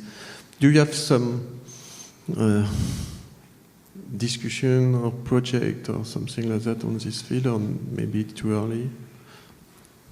I don't know if I understood quite well, because the sound goes to your side. So you're asking about if you could play with microbiome in this kind of... My question is, so do you plan some project on skin-brain axis, skin-brain microbiome axis, or gut-brain microbiome axis, to try to recreate from scratch brain organoid, or using brain organoid to investigate the effect of some commensal or pathogenic strain coming from gut imbalance or skin imbalance in any kind of neurodegenerative disease, for example? Oh, definitely, this kind of tool could help us to try to create this kind of models. And there are some very interesting recent papers showing some microbiome inside the brain. So one thing that we are not excited in the beginning is that, okay, there's no microbiome inside the brain, and in the kind of model that we have, we should mix them. But our paper, I think that was 2 weeks ago, showed that you have some bacteria working or playing in the brain, in the healthy brain, with, of course, consequences associated with neurodegenerative diseases and other things like that. So we are very open to this kind of approach. We have the tools, and it's just a matter of thinking a little bit harder in this kind of approach to combine microbiome with these techniques that we have there. In the in the brain, organoids that you showed with high structure, there is a pigmented part, and I was wondering if you have any details on the type of the cells this is. Is this, for example, cells of the RPE, retinal pigment epithelium, or melanocytes? Oh, it's a very interesting question. We used a marker for retinal cells. So it's a generic marker for proliferating retinal cells. We didn't use any marker for the pigmented epithelium. We just saw it based on the color, that there are these dark spots, rounded, and then we cut. It was, for us at least, looks like at the eye. This is why we use these antibodies against the retina. But this is the only thing that shape, perhaps, of the cells? Is it a spindle shape, morphology, or something more epithelial? Or? In the eye-shaped area, you mean? No, we didn't. We just see like this. It looks like a very primitive kind of retina, right? It's like I used to work with the mouse retina 25 years ago, and it looks like you have the. There's no really clear plexiform layer or the retinal ganglia cells. Basically, it's just a shape of cells similarly, but they are rounded like that in some kind of a ball. This is what we have so far. We are able to keep these organoids up to 10 months. So maybe you have to push them to go a little longer. I have a former student of mine now in Harvard, work with Paola Lotta. They are able to keep these organoids for 3 years. So maybe after longer times, it will be easy to identify and even to expose them. Actually, one of the former postdocs in the Lotta's lab, she was able to expose some of these organoids to light, and they respond. So maybe there is, depending on the protocol, you have to improve it a little bit to get better retinal cells. Okay. Yeah, here on the back, just in front of you. Yeah. Regarding the Zika part, actually I was wondering, you are proposing that astrocyte is also a target for Zika. Yeah. I was just wondering, or can you comment just on that? Is it possible that during, for instance, brain-human development, one of the first targets would be the neural stem cells? That would possibly explain why the brain is smaller and developing, and that maybe after that, after development, one target would be astrocyte, actually. So depending on where we are, at what time you can change the target. And just more specific question, when you were showing that mitochondria were damaged, I was wondering whether you increase mitophagy or whether mitophagy is impaired. Okay, I will start with the second question. We don't know. We didn't follow if there's more mitophagy on there. We saw that there's more autophagy in general, but specifically regarding the mitochondria, we didn't follow to see if there is more. It's a very interesting one. Regarding your first question, we didn't have time to show it in our first paper. Like if you get very primitive organoids, or as we call neurospheres, there is a complete destruction of the tissue. If you get a little bit after 2 months, they started to, there is a reduction in the growth of them. Comparing with what we see in vivo in this post-mortem tissue, we of course have a lot of cell death in the ventricular zone, but more than that, you have the formation of the cortical plate is completely modified. So you have much more of the gyra and sulci that's completely different from the normal one. So one of the proposals, at least based on what we see in vivo in the patients, is that not only you are killing the nerve stem cells, the pool of that, but you are killing the radioglial cells that will give the clues or the pathway to the nerve stem cells to migrate to the cortical plate. So sometimes, like the nerves or even the young nerves, they are not dying, but they are making a mistake to where to stop. This is why we believe that, like, okay, nerve stem cells, it's a target, but the main target is astrocytes, because it's not only explain the death that's happening in the ventricular zone, but also the change in the position of the cells, that they are migrating, but they are lost because the astrocytes, they are infected.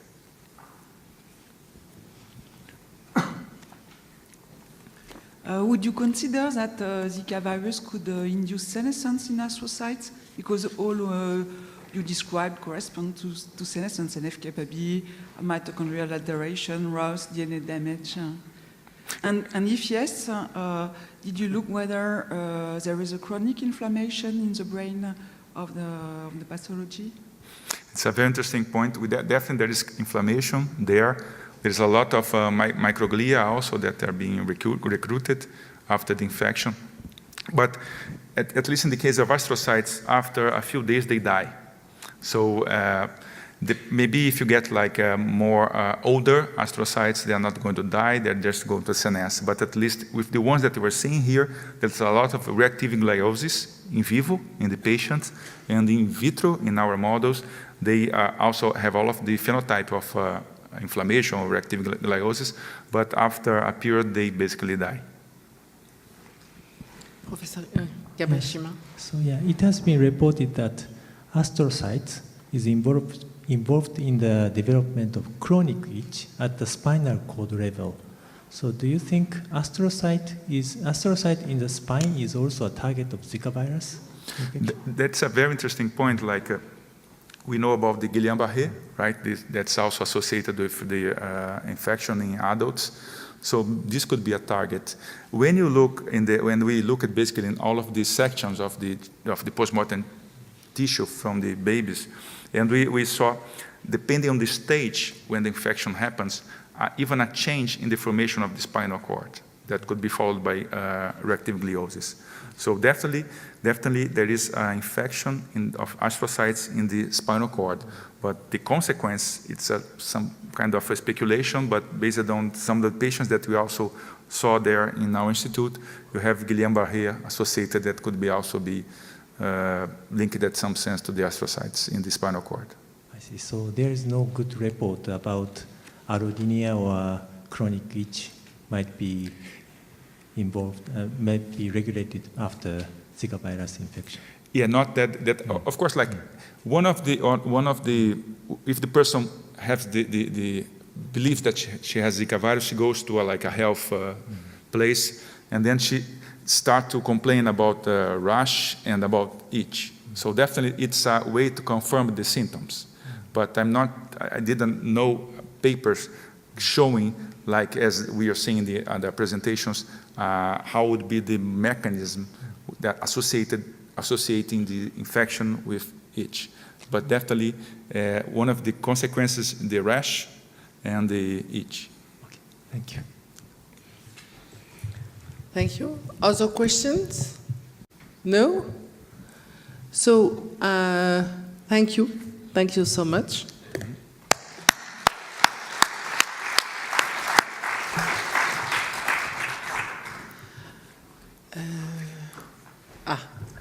Now it's time to have the speech from Jean-Yves.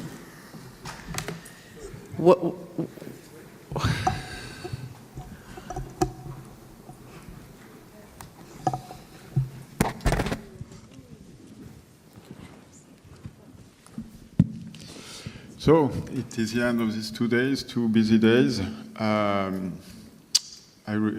Yes, I appreciate really, and I thank everybody to the participation, to the speakers, to scientific committee. So the scientific committee can go because it's time for the awards. So Frédéric, Marek, Jérôme, Christine is here, Lionel, Philippe, where is Philippe? Ah, here. Come down. And so I hope you appreciate the programs. Most of you knew before, but some of you discovered this atmosphere first, and also the content of the speech, of the presentations. As you saw, it's very dense, and as the traditional speakers, but also about students. We have.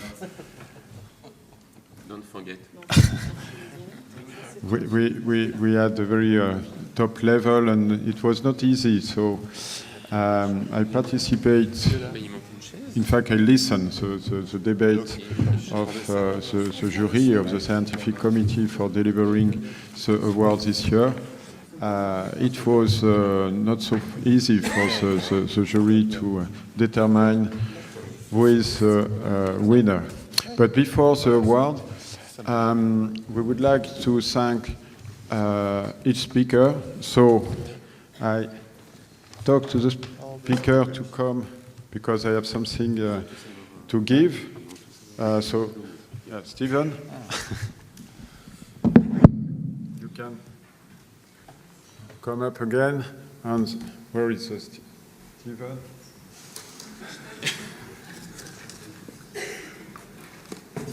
Ah, Stephen is not here. Okay, later. Charles. Speak to the mic. So the speakers are welcome. Corinne Bertolotto. As for the speakers, they are not here. And the other Corinne.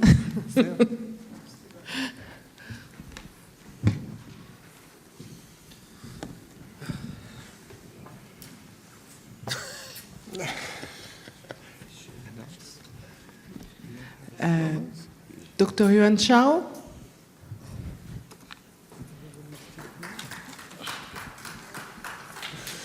Catherine Moali.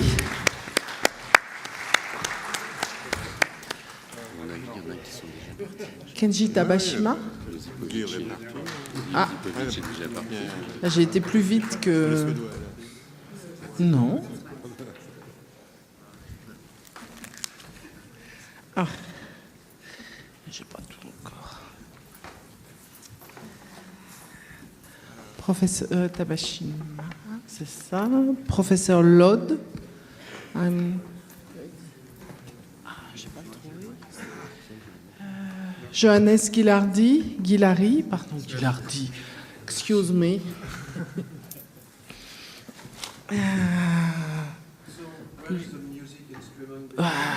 Professeur Alf Ludwig. And Cédric Delavoye. Oui. I imagine that's fine. Everybody goes from. For the picture. Ça c'est juste pour cuisiner un petit peu plus les étudiants.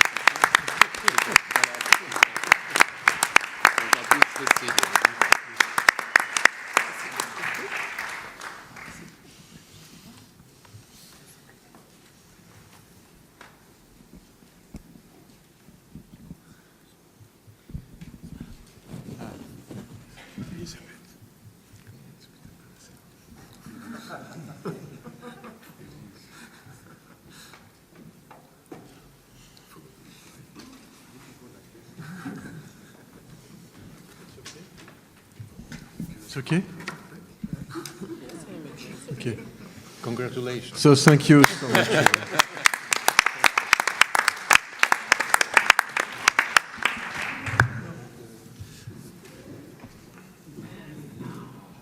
J'annonce. And now is the time, so Frédéric.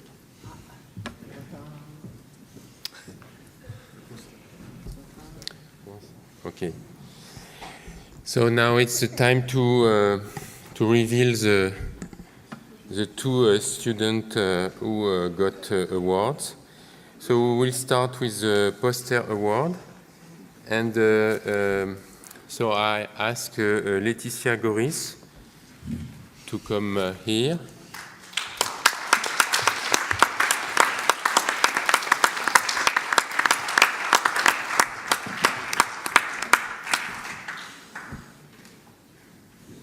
For her work on carbamylation of proteins, a molecular aspect of skin aging. So she's from Reims. Ah, I understand.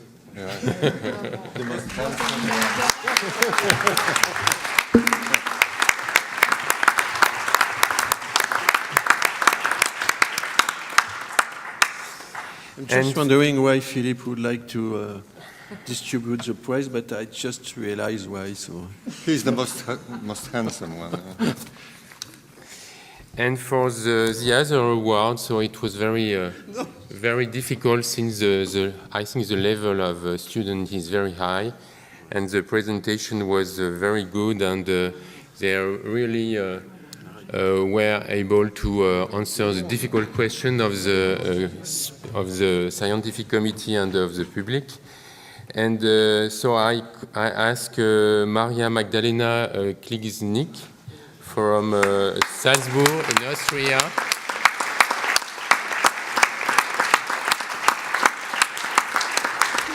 Who wins the award of 15,000 euros.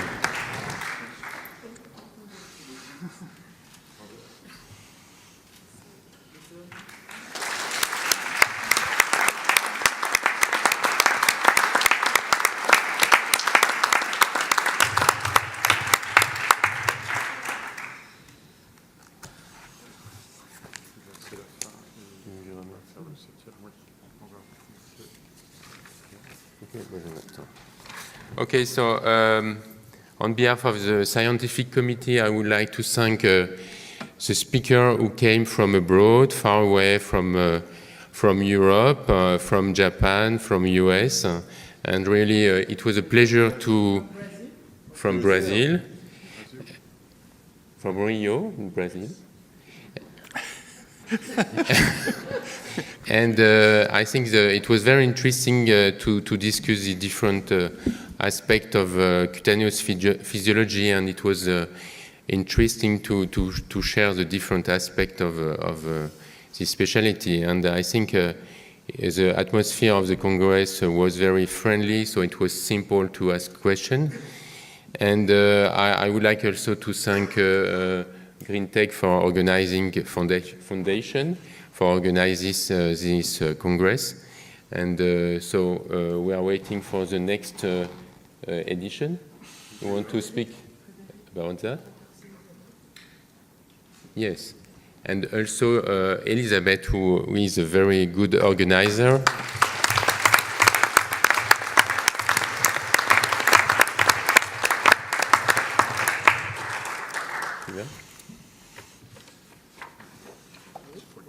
Okay. So, yes, thanks again, Elisabeth and Silva. Silva has techniques, so everything works, so it's good.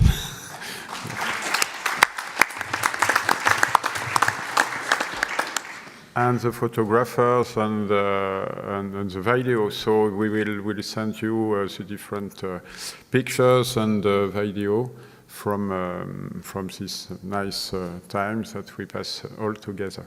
So in 2 years, it will be the 3rd week of November 2020.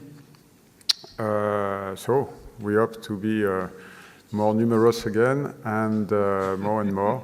It will be limited to 200 people, so we are not 200 people, but not so far.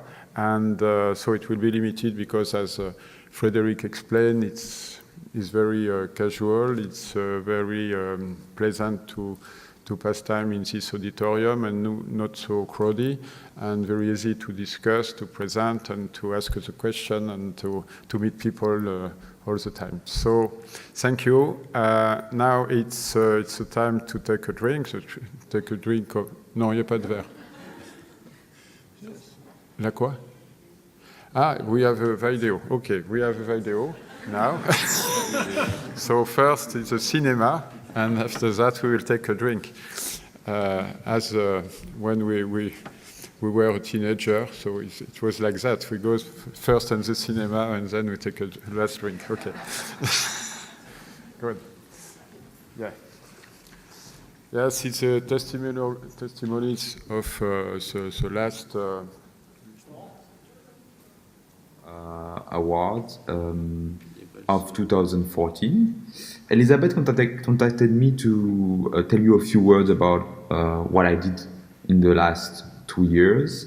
So first of all, I have to say I went back to the previous video I did, and I was very positive about the Spim, and I have to say I can be only even more positive today. I went back to the website and I've seen that this is a brand new website, brand new advertising video, and even more important, I think, the program, an excellent program with excellent thematic and many experts, both from France and also international experts. So an excellent program. So if anything, the Spim is getting better and better every year.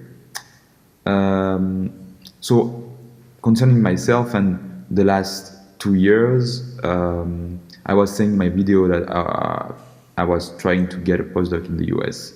So in the last 2 years, what I did was first defending my PhD, which was already an accomplishment.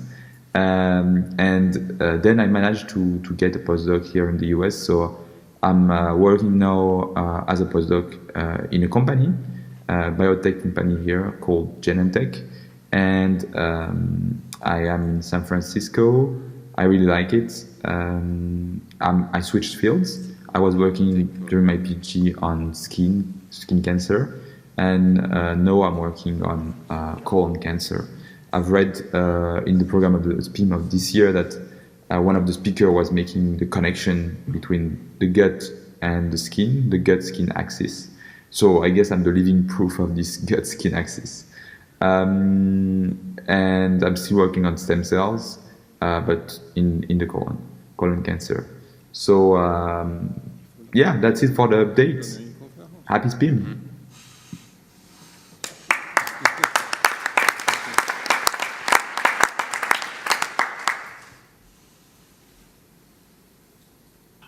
Hi, greetings from Ireland. So when I attended the 5th Spim meeting in 2016, I was 1 year into my postdoctoral research career, and I was working in the National Centre for Sensor Research at Dublin City University. I'm still based in academia today. I'm actually still based at the same university. However, my role has changed a little bit, so I was awarded a Marie Curie Fellowship earlier this year, and through that I've moved into the Insight Centre for Data Analytics, which is also based within Dublin City University. I hope you're all enjoying the 6th Spim meeting at the moment, and I wish this year's young scientists the very best of luck.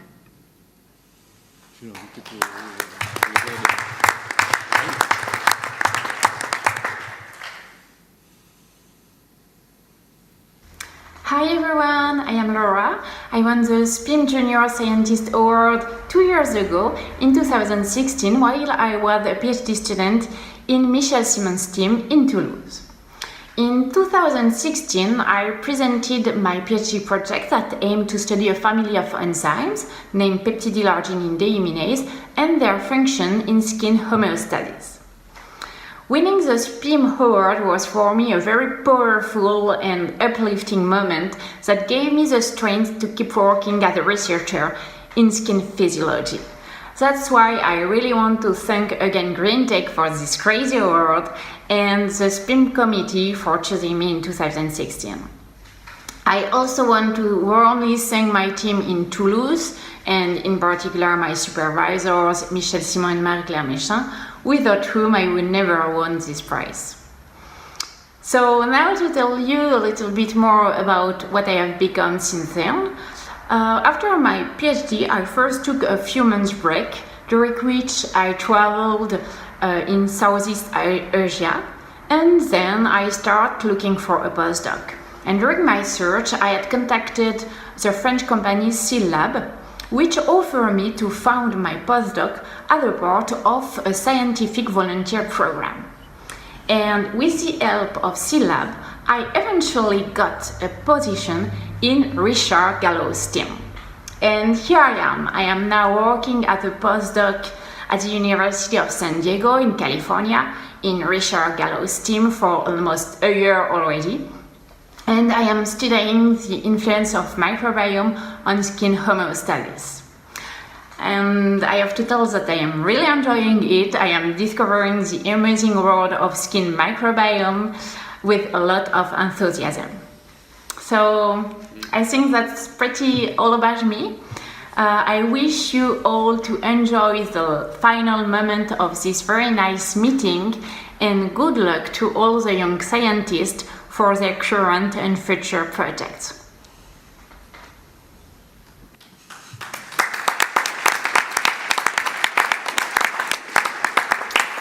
So these testimonies and feedback are very important for us because so students, you were selected, so 1, 2, won the awards of poster, awards of presentation and research, and but for the other one, and it's also very important for us to receive your feedback on how what you do, or what you will do, and to get some news. It's very kind, and we appreciate a lot. And in fact, we are a little bit in the family of foundation of Greentech and foundation of the Spim. So thank you again. Now I think we can close by the drink, and thank you.